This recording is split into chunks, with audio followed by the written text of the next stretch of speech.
مضل له ومن يضلل فلا هادي له وأشهد أن لا إله إلا الله وحده لا شريك له وأشهد أن محمدا عبده ورسوله يا أيها الذين آمنوا اتقوا الله حق تقاته ولا تموتن إلا وأنتم مسلمون يا أيها الناس اتقوا ربكم الذي خلقكم من نفس واحدة وخلق منها زوجها وبث منهما رجالا كثيرا ونساء واتقوا الله الذي تساءلون به والأرحام إن الله كان عليكم رقيبا يا أيها الذين آمنوا اتقوا الله وقولوا قولا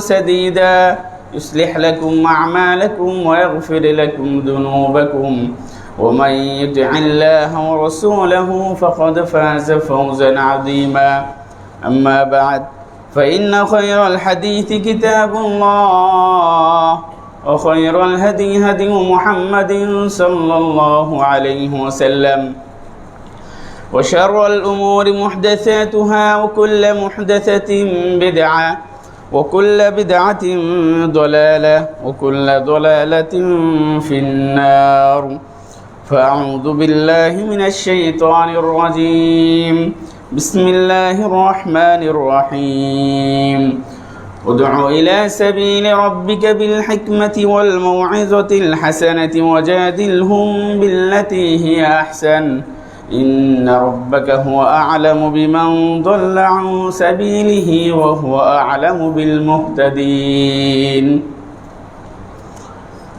শুরুতে আমরা মহান রব্বুল আলামিনের প্রশংসা আদায় করি যে রব্বুল আলামিন আমাদেরকে আশরাফুল মাখলুকাত হিসেবে সৃষ্টি করেছেন, আমাদেরকে মুসলিম গড়ে জন্মগ্রহণ করার তৌফিক দিয়েছেন, আমাদেরকে হেদায়েতের উপর থাকার তৌফিক দিয়েছেন। সে রব্বুল আলামিনের শুকরিয়া আদায় করি আলহামদুলিল্লাহ। দুরুদ সালাম বর্ষিত হোক আমাদের প্রিয় নবী, প্রিয় হাবিব, যার আদর্শ আমাদের আদর্শ রাহমাতুল্লিল আলামিন।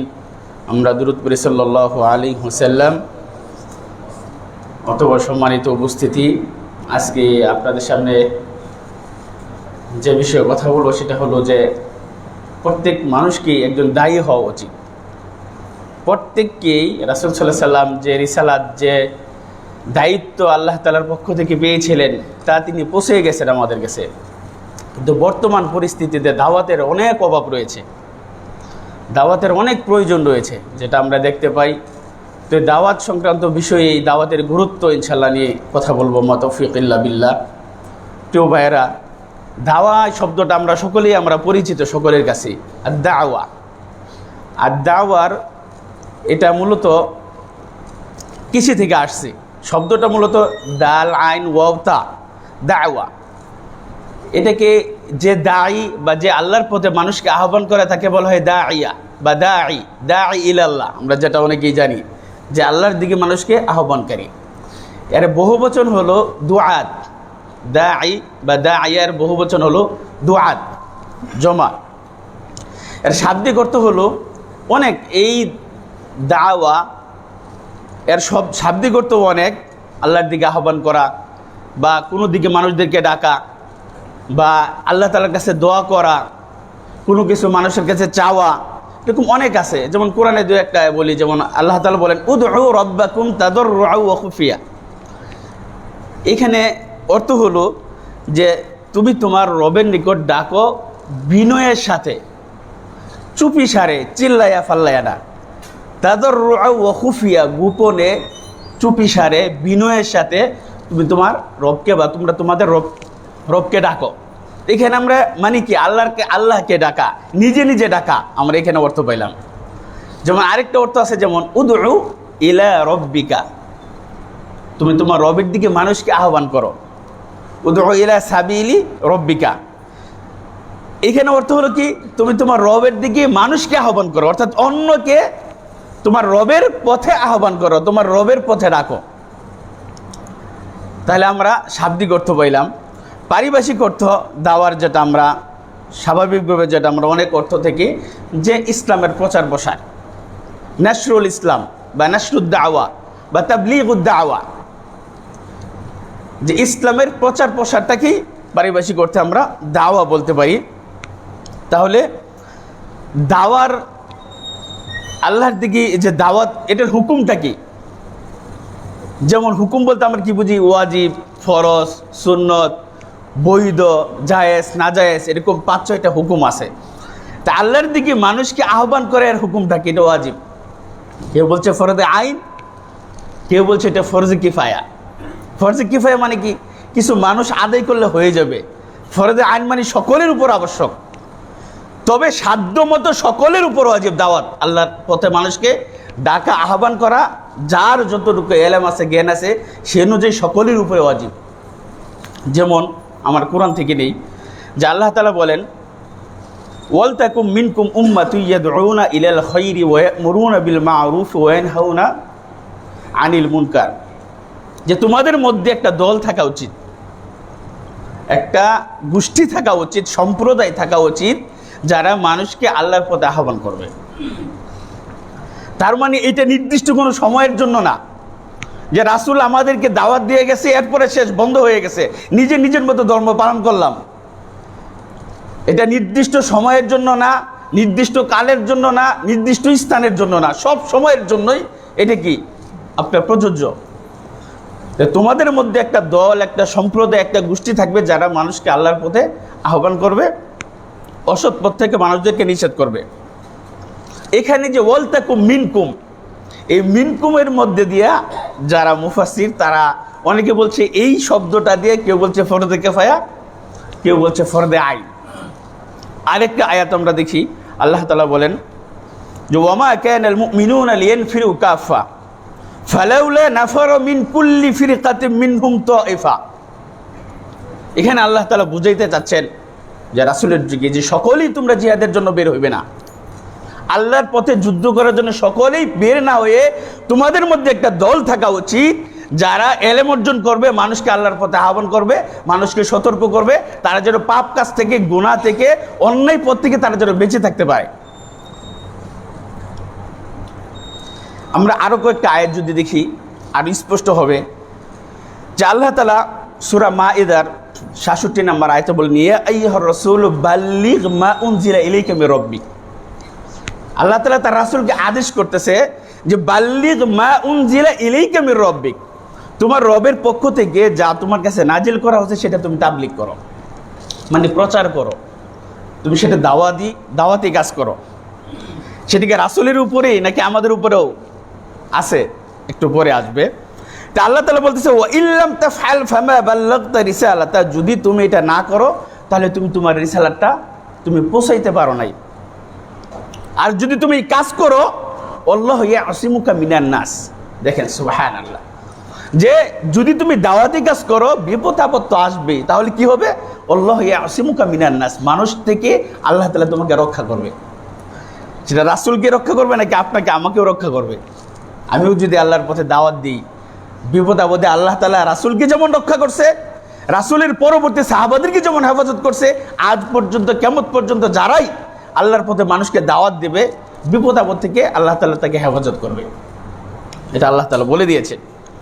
আমরা আরেকটা আয়াত থেকে দেখি যার গুরুত্ব সম্পর্কে, যে আল্লাহ তাআলা বলেন সূরা নাহলের 125 নম্বর আয়াতে যে উদউ ইলা সাবিলি রাব্বিকা বিল হিকমাতি ওয়াল মাউইজাতিল হাসান। এখানে এই যে আগের আয়াতটা আল্লাহ তাআলা আদেশ করছে, উদউ এটা আমরের সিগা, আমর মানে আদেশ আর কি, যেটা আপনার কওয়ায়েদ বা আরবি যেটা পরিভাষা আর কি, যে উদউ এখানে আল্লাহ তাআলা আদেশ করে বলতেছে ইলা সাবিলি রাব্বিকা, তুমি তোমার রবের পথে মানুষকে আহ্বান করে, এটা আল্লাহ তাআলা আদেশ করছে। দুইটা আয়াত পেলাম। 3 নম্বর আয়াত আমরা সকলেই জানি, আয়াত না হাদিস, যে আল্লাহ রাসূল বিদায় হজ্জের ভাষণ কি বলে গেছেন, যে বাল্লিগু আন্নি ওয়ালাউ আয়া, আমার কাছ থেকে যদি একটা আয়াতও তোমরা পাও সেটাও তোমরা কি করো অন্যের কাছে। এটা কাদেরকে বলছে? শুধু সাহাবাদেরকে উদ্দেশ্য করে বলছে না কি কিয়ামত পর্যন্ত রাসূলের যত উম্মত আছে সকলকে বলছে? না শুধু আলেম উলামাদেরকে বলছে, যারা মাদ্রাসায় পড়বে, যারা আলেম শুধু তাদের উপর এটা দায়িত্ব, তাদেরকে বলছে না, বাল্লিগু আন্নি ওয়ালাউ আয়া, আমার কাছ থেকে একটা আয়াত তো যদি, অর্থাৎ আপনার এলেম অনুযায়ী, আপনার জ্ঞান অনুযায়ী সাধ্য মতো সকলেই আমাদের উচিত কি মানুষকে দাওয়াতি কাজ করা। দাওয়াতি কাজের যে দারুল হুদার যে একটা স্পিড ছিল সেটা মনে হয় কমে গেছে ধীরে ধীরে। এটা স্পিডটা বাড়ানো দরকার আমাদের সকলেরই। এখন অনলাইন যুগ, অনলাইনে দাওয়াতি কাজ করতে পারেন, ফেস টু ফেস দাওয়াতি কাজ করতে পারেন। যে যে ক্ষেত্রে আছেন সেই ক্ষেত্রে কি দাওয়াতি কাজ করা সম্ভব না? সম্ভব না? সম্ভব। সালাতের কথা একজন মুসলিম ভাইকে বলতে পারবেন না, একজন সুদ খা তাকে সুদের কথা বলতে পারবেন না, একজন জীবনেও মসজিদে যায় না, শুধু শুক্রবারে যায়, তাকে প্রতি ওয়াক্তে নামাজের কথা বলতে পারবেন না। এরকম প্রত্যেকটা সেক্টরে, প্রত্যেকটা চাকরি ক্ষেত্রে, প্রত্যেকটা ব্যবসায়িক স্তরে দাওয়াতি কাজ করা সম্ভব যদি সেই মন মানসিকতা, আন্তরিকতা, আল্লাহর প্রতি মহাব্বত, রাসূলের প্রতি ভালোবাসা থাকে আমাদের। এই দুইটা আয়াত এবং একটা হাদিস থেকে অনেকেই বলেছেন এটা ফরজে আইন। কেন? এটা আল্লাহ তাআলা তার রাসূলকে কি করছে? আদেশ করছে। আর রাসূলকে আদেশ করা মানে কি? আমাকে আপনাকেও তো আদেশ করা নাকি? আর রাসূল বলে গেছে যে তোমরা, রাসূল আদেশ করছে যে তোমরা বাল্লিগু আন্নী ওয়ালাউ আয়া, তোমরা পৌঁছে দাও। সুতরাং এই যে বাল্লিগ, উদউ এবং বাল্লিগু, এই তিনটা শব্দ দ্বারা অনেকে বলছে এটা ফরজে আইন। সকলের উপর যেমন সালাত ফরজ, এই দাওয়াতি কাজ করা ফরজ। তা আমরা যদি দুই দিক সমন্বয় করি, এটা আমরা বুঝতে পারি যে এটা ওয়াজিব। সকলের উপরে দাওয়াতি কাজ করা কি ওয়াজিব, আবশ্যক। তো প্রিয় ভাইয়েরা, এই দাওয়াতি কাজ আমাদের কি সকলকেই করা উচিত, সকলকেই দাওয়াতি কাজ করতে হবে। দাওয়াতি কাজের অনেক মাজাল আছে। আপনার অর্থ আছে, আপনি দেন না 1000 বই, আকিদার 1000 বই ছাপায়া বিলি করলেন, অথবা একটা মসজিদ করে দিলেন, একটা দাওয়াতি সেন্টার করে দিলেন দাওয়াতি কাজের জন্য। একজন দায়ীর, আপনার অর্থ সম্পদ আছে, একজন দায়ীর দায়িত্ব নিলেন আপনি, যে আমি একজন দায়ী নিলাম, সে দাওয়াতি কাজ করবে আল্লাহর পথে। একটা মজলিসের আলোচনা হয়, একটা মজলিসের প্রতি মাসে বা সপ্তাহে বা প্রতিদিন খরচের ব্যয়ভারটা আপনি বহন করলেন। আপনার ব্যবসায়িক প্রতিষ্ঠানে একটা কোরআনের হালাকা করলেন, আপনার চাকরির স্থানে একটা কোরআনের হালাকা করলেন, একটা হাদিসের হালাকা করলেন। অর্থাৎ অনেক জায়গা আছে দাওয়াতি কাজ করার, যদি আমরা কি করতে পারি। প্রতিদিন একটা হাদিস আপনি ফেসবুকে ছাড়লেন, কথার কথা, অথবা 1 মিনিটের একটা আলোচনা করেই আপনি দিলেন, আপনার যারা ফলোয়ার আছে তারা শুনলো। হইতে পারে একজন মানুষ আপনার একটা কথার মাধ্যমে সে সঠিক পথ পাইতে পারে। অথবা একটু চিন্তা ভাবনা করবে যে এতদিন কি শুনলাম আর এখন কি শুনতেছি। প্রিয় ভাইয়েরা, সুতরাং দাওয়াতি কাজ থেকে আমাদের, যেমন আল্লাহ তাআলা তার রাসূলকে বলেন, দেখেন, ইয়া আইয়ুহান নবী ইন্না আরসালনাকা শাহিদাও ওয়া মুবাশশিরাও ওয়া নাযীরা ওয়া দাঈয়ান ইলাল্লাহ। তার রাসূলকে ডাক দিয়ে বলতেছে, হে নবী, আমি আপনাকে পাঠাইছি মানুষের কাছে শাহিদান। শাহিদান মানে যে আপনার পূর্বে যত নবী রাসূল দুনিয়াতে আইসা আল্লাহর পথে দাওয়াত দিছে, আমার পথে দাওয়াত দিছে, এটার আপনি সাক্ষী দিবেন। শুধু আমাকে রাসূল হিসেবে আল্লাহ তাআলা পাঠান নাই, আমার পূর্বেও যত নবী রাসূল মানুষকে আল্লাহর দিকে আহ্বান করছে, তাদের সাক্ষ্যদাতা আমি হিসেবে আল্লাহ তাআলা আমাকে পাঠাইছেন। শাহিদাও ওয়া মুবাশশিরাও, এবং সুসংবাদদাতা। কিসের সুসংবাদদাতা? যদি আমরা আল্লাহর আনুগত্য করি, রাসূলের আনুগত্য করি, আল্লাহর বিধিবিধান অনুযায়ী চলি, তাহলে জান্নাতের সুসংবাদদাতাকারী। ও নাযীর, এবং সতর্ককারী। যদি আমরা সীমা লঙ্ঘন করি, পাপ কাজ করি, আমাদের অবস্থান হবে কোথায়? জাহান্নাম। এরপর আল্লাহ তাআলা বলেন, ওয়া দাঈয়ান ইলাল্লাহি বিইযনিহি ওয়া সিরাজাম মুনীরা, যে আমি তো আপনাকে দায়ী হিসেবে পাঠাইছি। ওয়া দাঈয়ান, যেটা বললাম প্রথমে, যে আল্লাহর দিকে মানুষকে আহ্বান করে তাকে বলে কি? দাঈ বা দাঈয়া। তা আল্লাহর দিকে তার অনুমতি ক্রমেই আপনি কার দিকে আহ্বান করবেন? আল্লাহর দিকে আহ্বান করবেন। সুতরাং আমাদের প্রত্যেকের জায়গা থেকে একজন দায়ী নিজেকে যদি আপনি ভাবেন, তাহলে আপনি একজন দায়ী। প্রিয় ভাইয়েরা, আল্লাহ তাআলা আরো বলেন, ওয়াদউ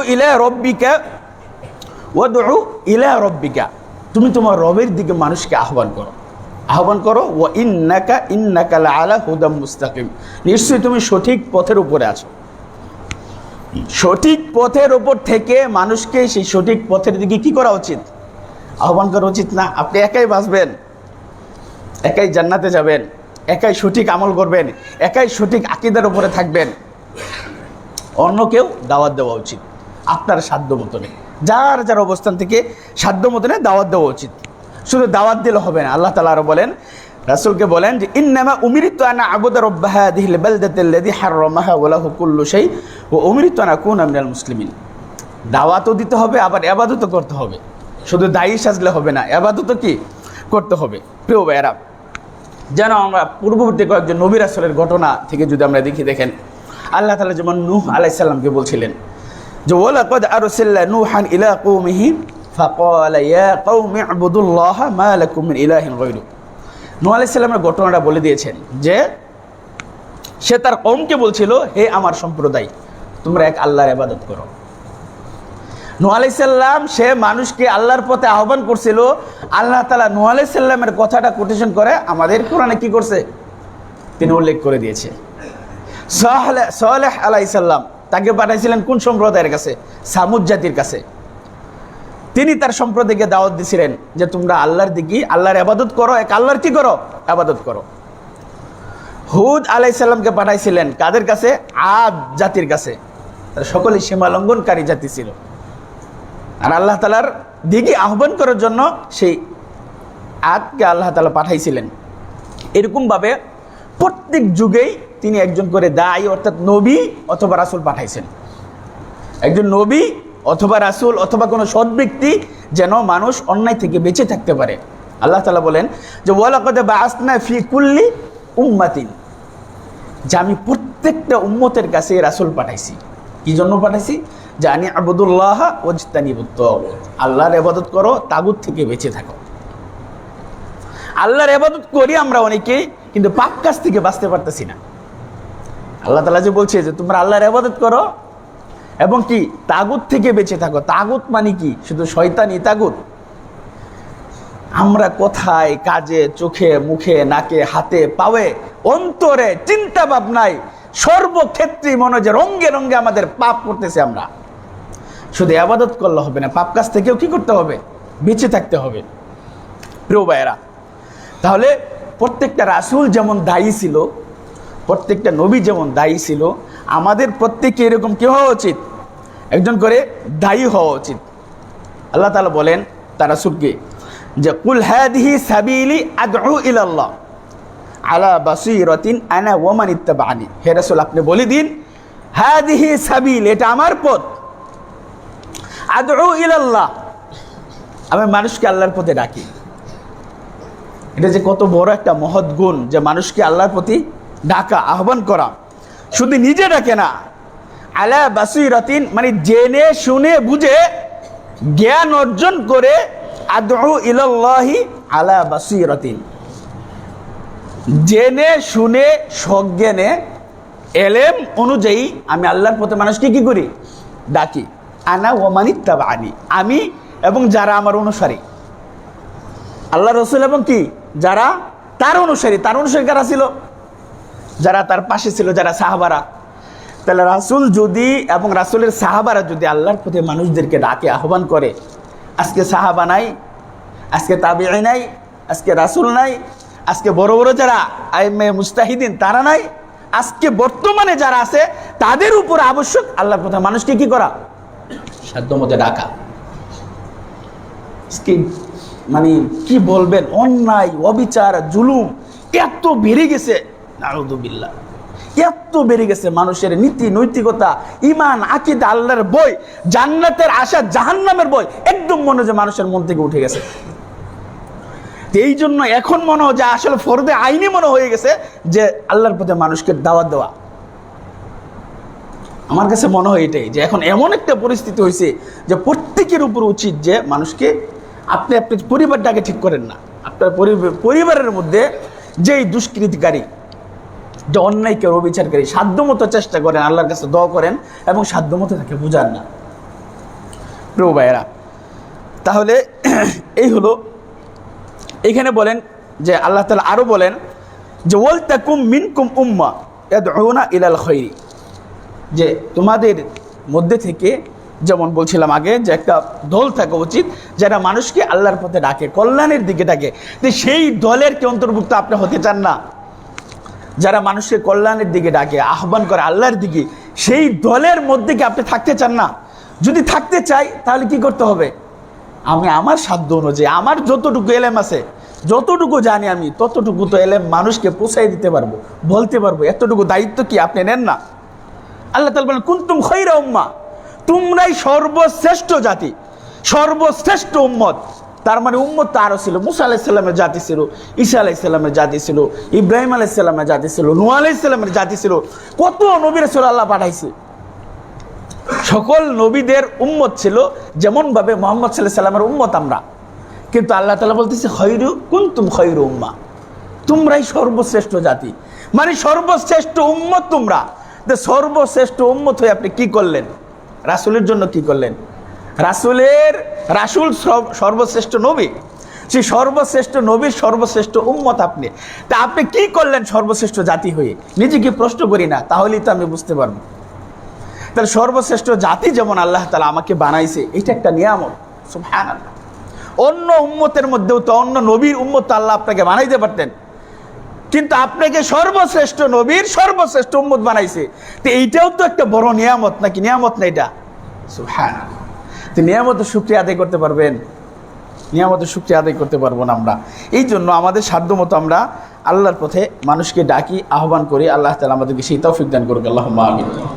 প্রিয় ভাইরা, আল্লাহ তাআলা বলেন যে ইয়া আইয়ুহাল্লাযীনা আমানু কু আনফুসাকুম ওয়া আহলিকুম নারা, সূরা তাহরিমের 6 নম্বর আয়াতে বলেন যে হে ঈমানদারেরা, তোমরা নিজেরা বাঁচো এবং তোমাদের পরিবারকে বাঁচাও। নিজেরা বাঁচো, পরিবারকে বাঁচাও, অন্যদেরকে দাওয়াতি কাজ করো, মানুষকে আহ্বান করো। কাজে নিজে বাঁচলে হবে না, নিজের পরিবারকে বাঁচাইতে হবে, সাধ্যমতো অন্যকে কি করতে হবে? দাওয়াতি কাজ করতে হবে। প্রিয় ভাইরা, যে দায়ী হবে, দায়ীর চরিত্রে কি থাকতে হবে?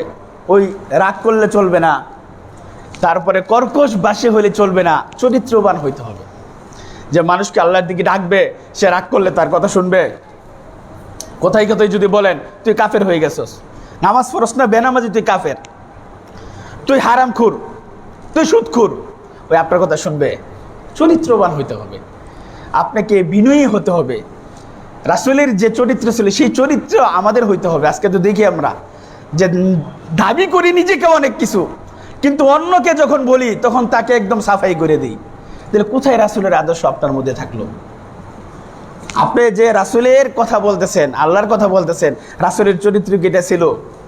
আপনার চরিত্রের সাথে রাসূলের চরিত্রটা মিলান, আপনার আখলাকের সাথে রাসূলের আখলাকটা মিলান। আপনার কর্কশবাসী যেমন আপনি অন্যের সাথে ব্যবহার করতেছেন, সেই ব্যবহারকে রাসূল করছিল? তা আপনি কার দাওয়াতি কাজ করতেছেন? আপনি কার আদর্শ হিসাবে আপনি সামনে যে আপনি দাওয়াতি কাজ করার যে উসলুব, যে পদ্ধতি, কার পদ্ধতিতে আপনি দাওয়াতি কাজ করতেছেন? কথায় কথায় রেগে যান, কথায় কথায় কাফের, কথায় কথায় মানুষকে বিভিন্ন টেক লাগায় কথা বলি না। আপনাকে দায়ী হইতে হলে আপনাকে আদর্শ বানাইতে হবে আমার রাসূলকে।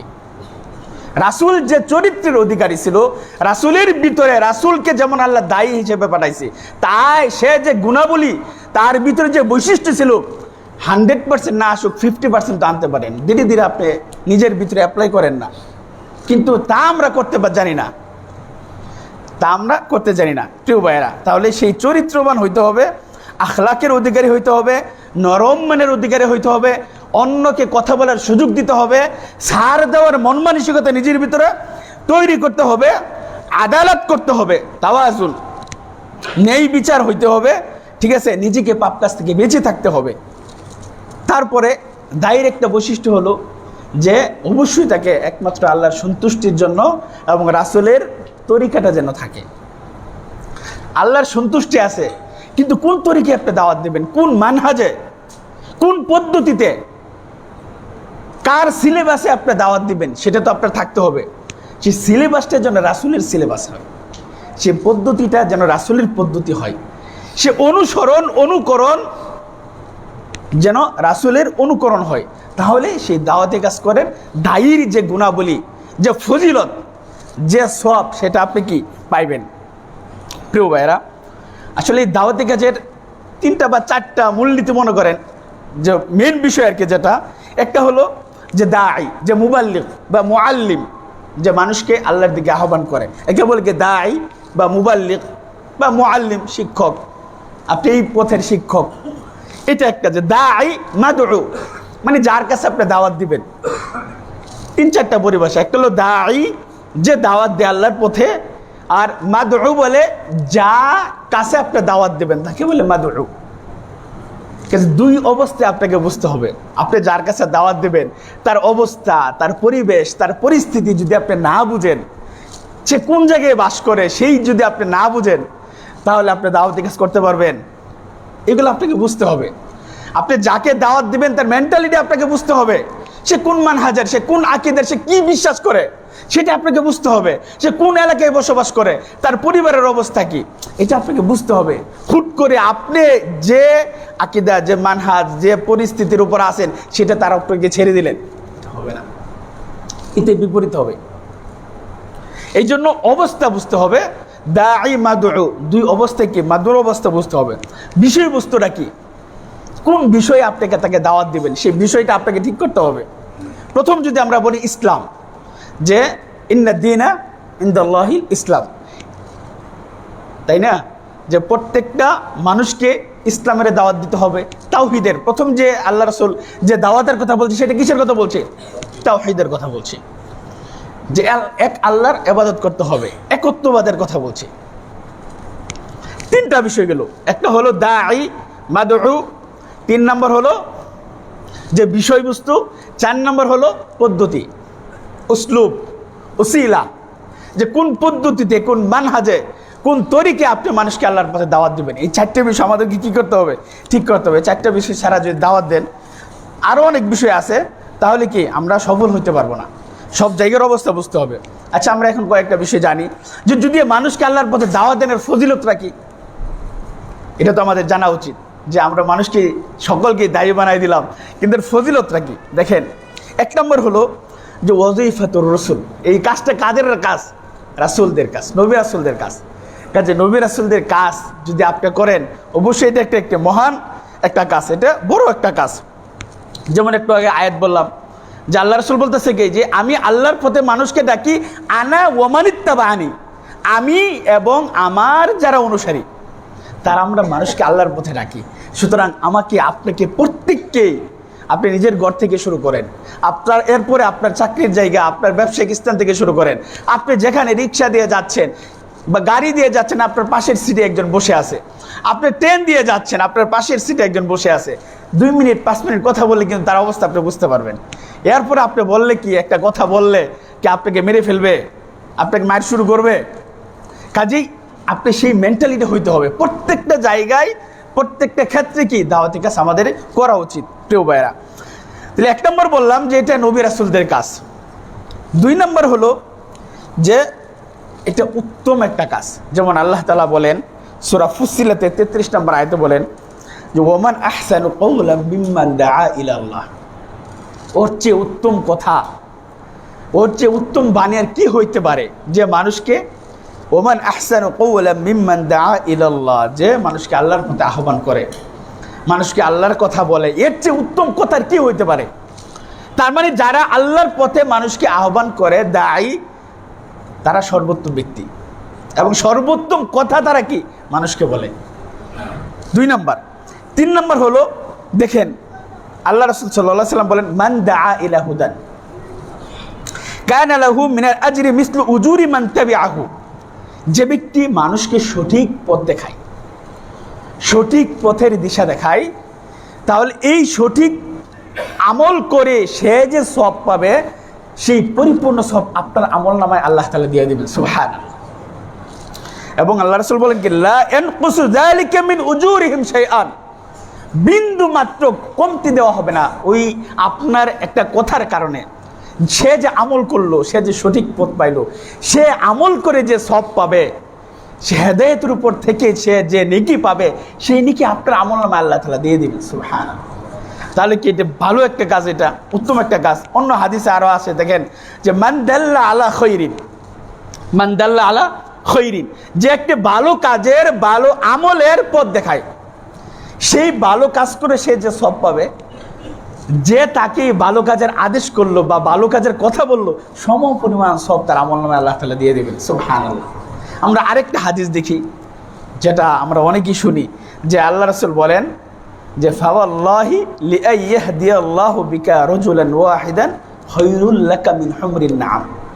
রাসূলের যুগে সর্বশ্রেষ্ঠ সর্ব উত্তম যে সম্পদ লাল উটনি। আল্লাহ তাআলা আলী রাদিয়াল্লাহু তাআলা না আল্লাহ রাসূল সাল্লাল্লাহু আলাইহি সাল্লাম আলী রাদিয়াল্লাহু তাআলা আনহুকে বলতেছে যে তোমার দ্বারা যদি একটা মানুষ সঠিক পথ পায়, সঠিক পথে আসতে পারে, তাহলে সেটা লাল উটনির চাইতে উত্তম। লাল উটনিটা কি রাসূলের যুগে, তখন নবী সাল্লাল্লাহু আলাইহি সাল্লামের যুগে এটা উত্তম একটা সম্পদ ছিল, সর্বশ্রেষ্ঠ একটা সম্পদ ছিল লাল উটনি। তাহলে ওই তখনকার সময় সেটার উদাহরণ আল্লাহ রাসূল দিছে। তাহলে যদি আমরা মানুষকে সঠিক পথে আনতে পারি, সঠিক পথে আপনার একটা কথার মাধ্যমে, আমলের মাধ্যমে, আপনার একটা ব্যবহারের মাধ্যমে তো মানুষকে চেঞ্জ হয় না, তার দিন পর্যন্ত সে চেঞ্জ করে ফেলে। আমল তাকিতে তো পরবর্তী কথা। রাসূলের ব্যবহারের কারণে, আচরণের কারণে অনেক কাফেররা কি মুসলমান হয়েছে না? সুবহানাল্লাহ। তা আমরা এখন কি ব্যবহার করি মানুষের সাথে? যত খারাপ কর্কশ ভাষা এবং যত অনুত্তম আচরণ মানুষের সাথে আমরা করি। প্রিয় ভাইরা, 4 নম্বর হলো যে আল্লাহ তাআলা আপনাকে লানত থেকে, আযাব থেকে আল্লাহ তাআলা আপনাকে হেফাজত করবেন। 5 নম্বর হলো যে নবী সাল্লাল্লাহু আলাইহি সাল্লাম দোয়া করছে যে আমার হাদিস কি করবে, যে নাযরাল্লাহু ইমরাআন সামিআ মিন্না হাদিসান ফানাকালাহু। যে ব্যক্তি আমার কাছ থেকে একটা হাদিস শুনলো এবং এটা নকল করে অন্যের কাছে পৌঁছে দিল, অন্যকে বলল, তাকে আল্লাহ তাআলা চির উজ্জ্বল করবেন, আলোকিত করবেন, তাকে উজ্জ্বলময় করে দিবেন আল্লাহ তাআলা। তাহলে যে দায়ী বা যে এই কাজগুলা করে তাদের জন্য কি আল্লাহ তাআলা, আল্লাহ রাসূল সাল্লাল্লাহু আলাইহি সাল্লাম দোয়া করেছেন। এরপরে আরও অনেক ফজিলত আছে, যে অন্তরের আপনার পবিত্রতা দানকারী, তারপরে আপনি খাসারা থেকে আপনি বিভিন্ন, যেমন আমরা সূরা আসর, ওয়াল আসর ইন্নাল ইনসানা লাফি খুসর, আল্লাহ তাআলা বলতেছে সময়ের কসম, যুগের কসম, সমস্ত মানুষ ক্ষতিগ্রস্ত। ইন্নাল ইনসানা লাফি খুসর, সমস্ত মানুষ ক্ষতিগ্রস্ত। তবে ইল্লাল্লাযীনা আমানু ওয়া আমিলুস সলিহাত, 4 ব্যক্তির কথা এখানে বলছি, 4 ব্যক্তিকে বাদ দিয়ে আর বলছে সবাই ক্ষতিগ্রস্ত। কারা? ইল্লাল্লাযীনা আমানু ওয়া আমিলুস সলিহাত, যারা ঈমান আনে এবং যারা সৎ কাজ করে। ওয়া তাওয়াসাউ বিল হাক্কি ওয়া তাওয়াসাউ বিস সবর, যারা কি এই হকের যারা উপদেশ দেয়, যারা দাওয়াতি কাজ করে এবং দাওয়াতি কাজ করতে গিয়ে যখন বিপদ আসে ওয়া তাওয়াসাউ বিস সবর, এবং তারা কি ধৈর্য ধারণ করবে, ধৈর্যের উপদেশ দেয়। তাহলে এখানে আমরা 4, সকল মানুষ ক্ষতিগ্রস্ত, যারা ঈমান আনে, যারা সৎ কাজ করে, যারা দাওয়াতি কাজ করবে, সৎ উপদেশ দেয়, ধৈর্য ধারণ করে, তাদের ছাড়া। অন্য জায়গায় যেমন বলছে আল্লাহ তাআলা, জিন্নাল্লাযীনা আমানু ওয়া আমিলুস সলিহাতি কানাত লাহুম জান্নাতুল ফিরদাউস, যারা ঈমান আনে এবং সৎ কাজ করে। তো সৎ কাজের ভিতরে তো এই 2টা কাজও, ধৈর্য ধারণ করে এটাও সৎ কাজ, দাওয়াতি কাজ করে এটাও কি সৎ কাজ। 2টা কথা দেখেন, যে আমানু ওয়া আমিলুস সলিহাত কানাত লাহুম জান্নাতুল ফিরদাউস, যে ঈমান আনে এবং সৎ কাজ করে তাকে আল্লাহ তাআলা জান্নাতুল ফিরদাউস দিয়ে দিবেন। তার মানে আমালুস সলিহাত এইখানে হচ্ছে মেইন বিষয়, যে আপনি ঈমান আনলেন এবং ওয়া আমিলুস সলিহাত, সলিহাত সৎ কাজ, সৎ কাজের ভিতরে সমস্ত সৎ কাজ কি, সমস্ত ভালো কাজ এখানে কি চলে আসে। যাক, আমরা মোটামুটি অনেক কয়টা যে ফজিলত আমরা শুনলাম। সর্বশেষ যেটা বলবো, যে আল্লাহ তাআলার মুহাব্বত, ভালোবাসা। যদি আপনি আল্লাহর পথে মানুষকে দাওয়াত দেন, আল্লাহ তাআলা আপনাকে ভালোবাসবে, আল্লাহ তাআলা আপনাকে কি করবে, পছন্দ করবে। যেমন আল্লাহ তাআলা, আল্লাহ রাসূল সাল্লাল্লাহু আলাইহি ওয়াসাল্লাম বলেন যে আহাব্বুন নাসি ইলাল্লাহি আনফাউহুম লিন-নাসি, যে আল্লাহ তাআলার কাছে মানুষের মধ্যে ওই প্রিয় যে মানুষের উপকার করে। তা আপনি একটা মানুষকে যখন দাওয়াতি কাজ করে তাকে খারাপ পথ থেকে ভালো পথে নিয়ে আসবেন, এটাকে মানুষের উপকার করলেন না? একটা মানুষ পাপ কাজ করতেছে, তাকে ভালো পথে নিয়ে আসলেন। একটা মানুষ শিরকের মধ্যে লিপ্ত আছে, তাকে তাওহীদের পথে নিয়ে আসলেন। একটা মানুষ বিদআতের মধ্যে লিপ্ত আছে, তাকে আপনি সুন্নাহর পথে নিয়ে আসলেন। আপনি কি তার উপকার করলেন না? তাকে আপনি ভালো কাজ দেখাইলেন না? সুবহানাল্লাহ। কাজে এগুলা বড় আপনার ফজিলতের কাজ, এগুলোর জন্য আমরা প্রত্যেকেই করি। আল্লাহ তাআলা আমাদেরকে সেই তৌফিক দান করুন। প্রিয় ভাইয়েরা, আজকে দাওয়াতের কাছে আপনি বাহিরে কোথায় করবেন? ছেলে এক আমল করে, বাবা আর এক আমল করে। ছেলে আমল করে তার মা তার বিরোধী, তার ভাই বোন বিরোধী। কাজে নিজের পরিবার থেকেই আপনি কি দাওয়াতি কাজ শুরু করেন। খবরদার, কখনো রাগ করলে, রেগে গেলেন তো কি করলেন, হেরে গেলেন, রাগ করা যাবে না, খারাপ ব্যবহার করা যাবে না। মুচকি তাবাসসুম, আল্লাহ রাসূল সবসময় কি মুচকি, আপনাকে হাসি খুশি থাকতে হবে। একটা কথা বললেও সেটা রাগ করলে তো হবে না। আপনাকে একটা জিনিস যদি আপনি হাসিল করতে চান, তাহলে সেই পথেই, সেই মতেই এবং সেইভাবে আপনাকে সামনে কি করতে হবে, আগাইতে হবে। তাছাড়া আপনি কি সফল হইতে পারবেন না।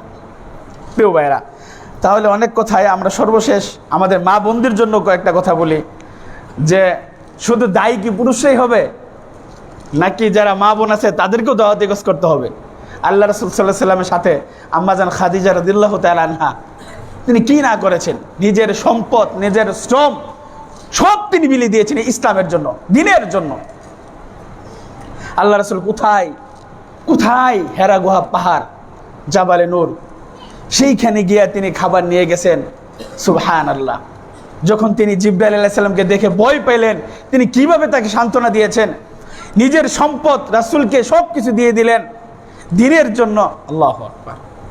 কাজেই যারা মা বোন আছে তাদেরকেও দাওয়াতি কাজ করা উচিত, তাদেরও দ্বীনের জ্ঞান অর্জন করে সাধ্যমতো তাদেরকেও ইসলামের প্রচার প্রসার করা উচিত।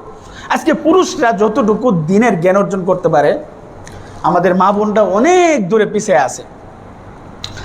তারপরে এই যে আয়েশা রাদিয়াল্লাহু তাআলা আনহা, তিনি একজন কি ফকি ছিলেন। অনেক বড় বড় সাহাবারা তার কাছ থেকে দ্বীনের জ্ঞান অর্জন করত। অনেক জিনিস না জানার থাকার কারণে আম্মাজান আয়েশা রাদিয়াল্লাহু তাআলা আনহার কাছে কি জিজ্ঞাসা করার জন্য বিভিন্ন ফতোয়া, মাসলা মাসাইল তার কাছ থেকে জেনে নিয়েছেন। এরকম বহুত সাহাবারা আছে, মহিলা সাহাবারা আছে যারা কি দ্বীনের কাজ করছে। আমাদেরও যারা মা বোন আছে তাদেরও সেই দ্বীনের জ্ঞান অর্জন করে, মহিলাদের মাঝে যারা একদম জ্ঞান অর্জন, অনেক বিষয়ে মহিলাদের অনেক বিষয় আছে যেটা তারা জানে না, না জানা থাকার কারণে তারা ওই সুন্নতভাবে চলতে পারে না, অনেক বিষয় তারা সেই ইসলামিকভাবে চলতে পারে না। এই জন্য আমাদের মা বোনদেরও জ্ঞান অর্জন করা উচিত। তাদেরকেও কি, যেমন একটা হাদিস, প্রসিদ্ধ হাদিস, যে প্রত্যেকটি দায়িত্বশীল। একজন পুরুষ তার পরিবারের দায়িত্বশীল, একজন মহিলাও কি ওয়াল মারআতু রাইয়াতুন আলা বাইতি বালিহা, একজন নারীও তার পরিবারের দায়িত্বশীল। তো শুধু একজন নারী তার সন্তানকে শুধু কি দুনিয়াবি শিক্ষাই দিবে? একজন মা একজন সন্তানকে, একটা পরিবারকে দ্বীনি পরিবেশ করার জন্য যতটুকু গুরুত্ব ভূমিকা পালন করতে পারে একজন পুরুষ পারবে না। একজন মার দ্বারা যেভাবে পরিবর্তন আনা সম্ভব, একজন পুরুষের দ্বারা সম্ভব না। আপনি আপনার সন্তানকে কতটুকু সময় দিতে পারেন? তো 24টা ঘন্টার মধ্যে এই বাচ্চা কার কাছে থাকে? মার কাছে থাকে। কাজে মা যদি 24 ঘন্টায় দুনিয়াবি শিক্ষা, দুনিয়াবি পোশাক, দুনিয়াবি সব কিছু, কার্টুন সব কিছু দেখা, তাহলে ও কিসের দিন শিখবে? আর একটা মা পারে তার সন্তানকে একটা দ্বীনি পরিবেশ দিতে, তাকে ছোট থেকেই কোরআন হাদিসের শিক্ষা দিয়ে তাকে বড় করা, দুনিয়াবি জ্ঞান দিয়ে তাকে বড় করা, তাকে আদর্শ একজন ছেলে এবং মেয়ে হিসেবে তাকে বড় করা মার দ্বারা সম্ভব। কাজেই আল্লাহ তাআলা আমাদের প্রত্যেক মা বোন এবং প্রত্যেক ভাই বোনদেরকে দ্বীনের পথে থেকে আল্লাহর পথে দাওয়াত দেওয়ার তৌফিক দান করুক। আল্লাহুম্মা আমিন। বারাকাল্লাহু লি ওয়া লাকুম ফিল কুরআনিল আযীম ওয়া নাফা'নি ওয়া ইয়্যাকুম বিমা ফীহি মিনাল আয়াতি ওয়াদ যিকরি।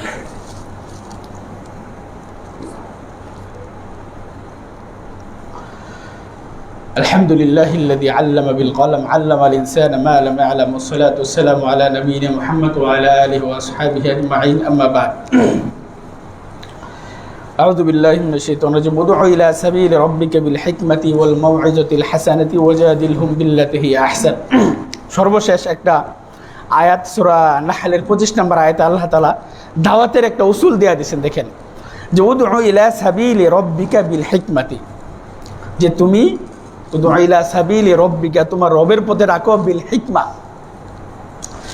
কোরআন কিন্তু এমন একটা কোরআন যে অল্প কথায় এখানে অনেক অর্থ বহন করে, যেটাকে জাওয়ামিউল কালাম বলা হয়। যে বিল হিকমাতি, আপনি হিকমতের সাথে, যার সাথে যে হিকমত দরকার তার সাথে আপনি সেই হিকমত খাটাইবেন।